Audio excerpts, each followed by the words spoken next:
O Senhor esteja convosco. Proclamação do Evangelho de Jesus Cristo segundo Marcos. Naquele tempo, Jesus chamou a multidão com seus discípulos e disse: Se alguém me quer seguir, renuncie a si mesmo, tome a sua cruz e me siga.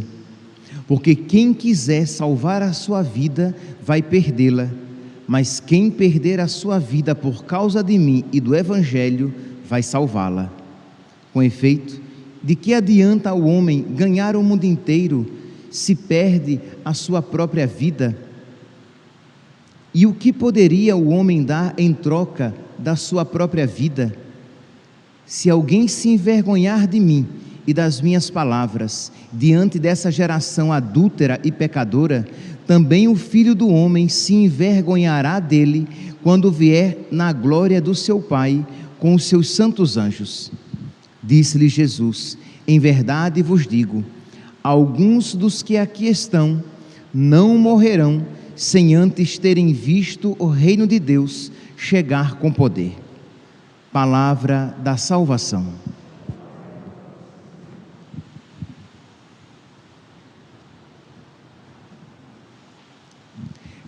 Caríssimos irmãos e irmãs, agora tem que valer.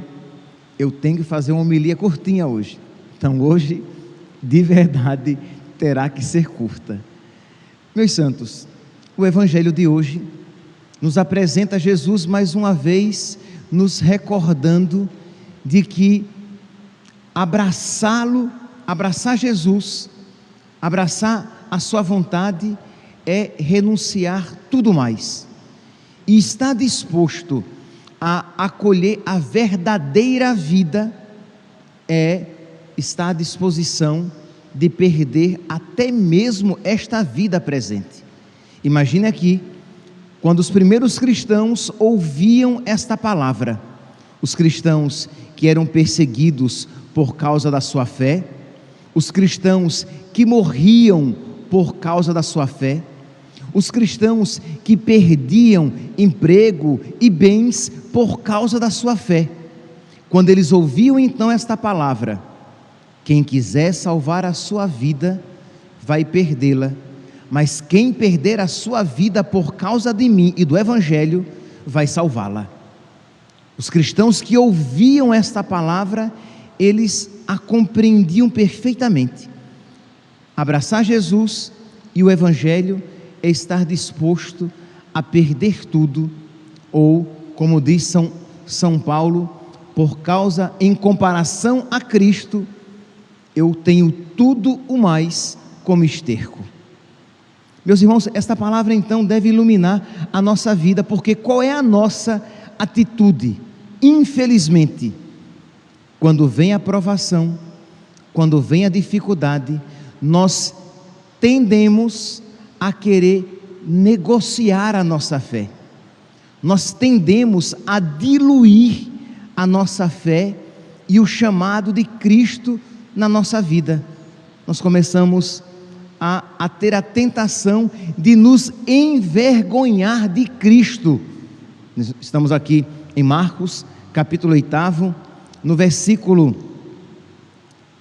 38, Jesus diz assim: se alguém se envergonhar de mim e das minhas palavras.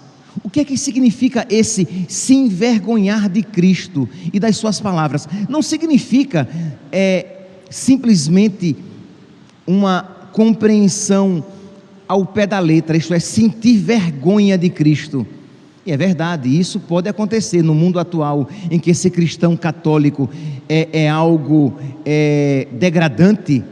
Você pode até sentir a tentação de ter vergonha de Cristo e da sua fé, mas também pode significar o que? A atitude daqueles cristãos que, quando presos por causa da sua fé, que quando iam para os tribunais, eles tinham a tentação de se envergonhar da fé, isto é, de fazer pouco caso da sua fé, fazer um ato de idolatria aos demônios, renunciar a Cristo e salvar a sua própria vida.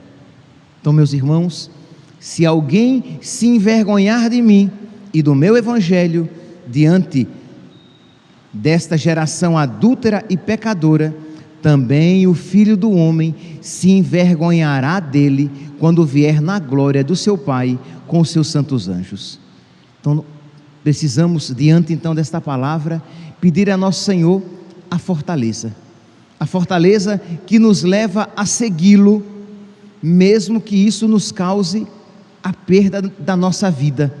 Pedir a nosso Senhor a fortaleza de segui-lo, mesmo que isso se torne exigente, e pedir a nosso Senhor um amor tão grande no nosso coração, que nós nunca tenhamos sequer a tentação de nos envergonhar dele, de que nós nunca tenhamos sequer a tentação de abandoná-lo.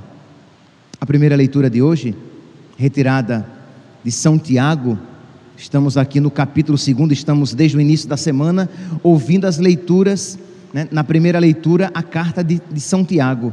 Pois bem, hoje nós vemos São Tiago dizendo: olha, a fé sem obras é morta, porque quem diz que tem fé e não tem obras, mas quem tem fé a manifestará por meio das suas obras. E qual é o exemplo que São Tiago dá? Ele dá o exemplo máximo do Antigo Testamento, que é o exemplo de Abraão. Diz assim, versículo 21, Tiago, capítulo 2, versículo 21, o nosso pai Abraão foi declarado santo, foi declarado justo, não será por causa de sua prática, até o ponto de oferecer seu filho Isaque sobre o altar?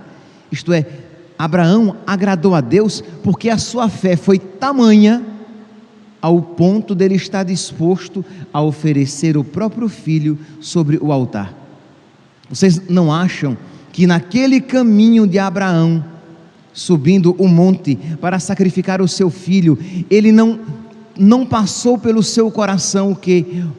Uma tentação de diluir o chamado de Deus? Não, imagine, não é bem assim.